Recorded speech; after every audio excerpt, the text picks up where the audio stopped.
12:45க்குலாம் வந்து க்ளீனிங் ஒர்க்கை ஸ்டார்ட் பண்ணிட்டேன். ஏன்னா அதுக்கு முன்னாடி மீன் ஆஞ்சிட்ருந்தேன். இட்லிக்கு மாவு போடணுன்றதுக்காக அதை வந்து பார்த்துட்ருந்தேன், கந்த பார்த்துட்ருந்தேன்.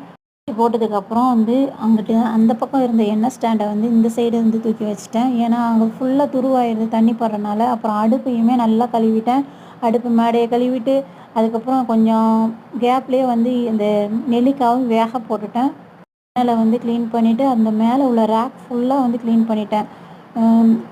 ரேக்லேயே வந்து நான் இனி குட்டி குட்டி பாட்டில்லே வந்து வச்சிடலான்னு இருக்கேன்.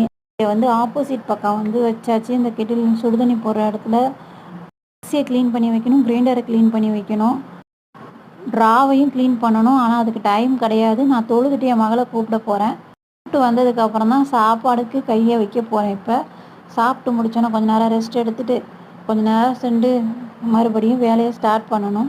இப்போ மினி ப்ளாக் தான் போட முடியுது.